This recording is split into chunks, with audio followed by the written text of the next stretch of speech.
বলিস না, জঘন্য এক্সপিরিয়েন্স ছিল আমার। ওদের ভুলের জন্য আমাকে ফালতু ফালতু পে করতে হলো, যেটা মানে ইউজলেস যাকে বলে। বেরিয়ে যাচ্ছে এখান থেকে, জীবনে কোনদিন ধরে প্রাণ থাকতে এখানে আসবো না। Hi guys, welcome back to the channel, to a new video. আশা করি তোমরা সবাই খুব ভালো আছো। আজকে সানডে, আর সারা সপ্তাহ আমরা দুজনে যতই ব্যস্ত থাকি না কেন, মানে এই সানডেটা বিশেষ করে আমরা দুজনে একটু নিজেদের মতো করে কাটাই। তো ইচ্ছা আছে একটু শপিং করতে যাওয়ার। আমি আর দেবজিৎ আছি আমার বাড়িতে। এখন আমরা এই বাড়ি থেকে ওই বাড়ি যাব, বাইক রাখবো, গাড়ি নেব, দেন যাব নরেন্দ্রপুর ট্রেনসে। এসে গেছি, এবার শুধু শপিং করার পালা। সেদিন ট্রেন্সে অফার চলছিল, 7,000 টাকার কেনাকাটিতে 3,500 টাকা পে করতে হবে। কালেকশন খুব একটা ভালো ছিল না, তার মধ্যে আমি আর দেবজিৎ নিজেদের জন্য টুকটাক কিছু শপিং করে বিল করে বেরিয়ে আসি। বেরিয়ে আসার পর আমাদেরকে স্টোর থেকে ফোন করে ডাকা হয় যে ওদের বিলিং এ কিছু সমস্যা হয়েছে। তারপরে ভিডিওতে আমি বলেছি, তোমরা প্লিজ দেখো। শপিং মানে বলতে গেলে খুবই বাজে। শপিং বলিস না, জঘন্য এক্সপিরিয়েন্স ছিল আমার। ওদের ভুলের জন্য আমাকে ফালতু ফালতু পে করতে হলো, যেটা মানে ইউজলেস যাকে বলে। মানে জঘন্য এক্সপিরিয়েন্স, মানে জঘন্য এক্সপিরিয়েন্স। ওয়েটিং রুমের বাইরে লেখা আছে 6টার বেশি ড্রেস নিয়ে ঢোকা যাবে না। একজন 10টা 12টা করে মাল নিয়ে গিয়ে লাট লাট করে মাল ভেতরে ফেলে রেখে দিয়েছে। আমাকে যদি কেউ আউট অফ 10 যদি ওদেরকে মার্কস দিতে বলে, আমি একদম মানে কি বলবো, আমি 1, হ্যাঁ ওই 1 or 2, তার একদমই তার বেশি নয়। জঘন্য। বেরিয়ে যাচ্ছে এখান থেকে, জীবনে কোনদিন ধরে প্রাণ থাকতে এখানে আসবো না।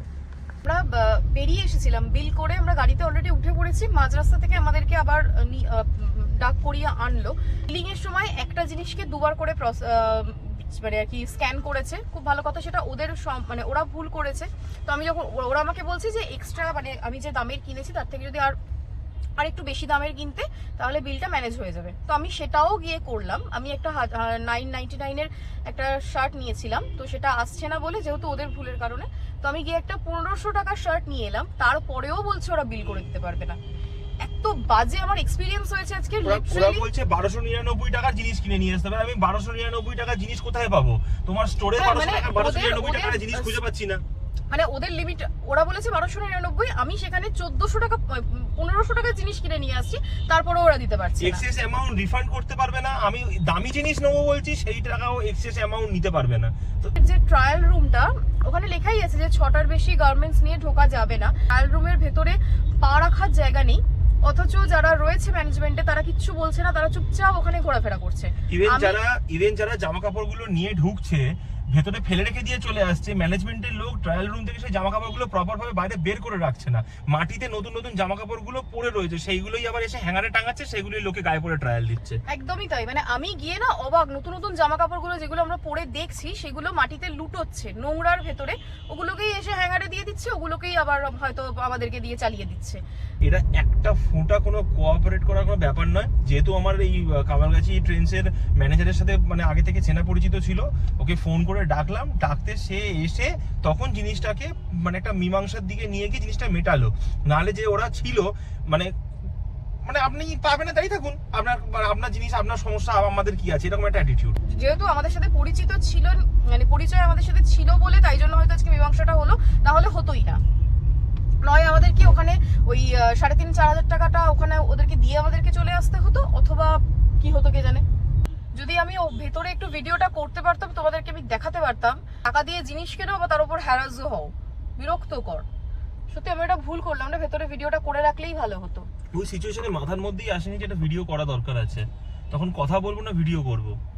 একটা বাজে শপিং এক্সপিরিয়েন্সের পরে আমি আর দেবজিৎ গিয়েছিলাম পাটুলিতে, নিজেদের মুডটাকে একটু লাইট করার জন্য। আর রবিবার পাটুলির ভিড় তো সত্যি কলকাতার একটা ভীষণ নোন পয়েন্ট হয়ে গেছে পাটুলি। জনপ্রিয় হয়েছে, খুব অল্প দিনে খুব জনপ্রিয় হয়েছে। হ্যাঁ, খুব অল্প দিনের মধ্যে খুব জনপ্রিয় হয়েছে পাটুলির এই ফুড, কি বলবো, ফুড রোড বলি।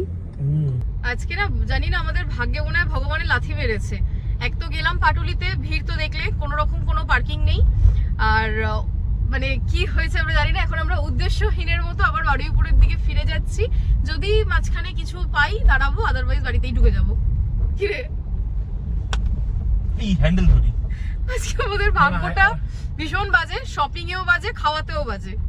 যখন আমি সদ্য মানে কলেজ থেকে পাস আউট করেছি, তখন আমার একটা বান্ধবী, ওই তোর মনে আছে সমর্পিতা বলে, তো ও আমাকে এই রেস্টুরেন্টটাকে চিনিয়েছিল। তখন একদম নতুন ওপেন হয়েছিল, খুব ভালো টেস্ট।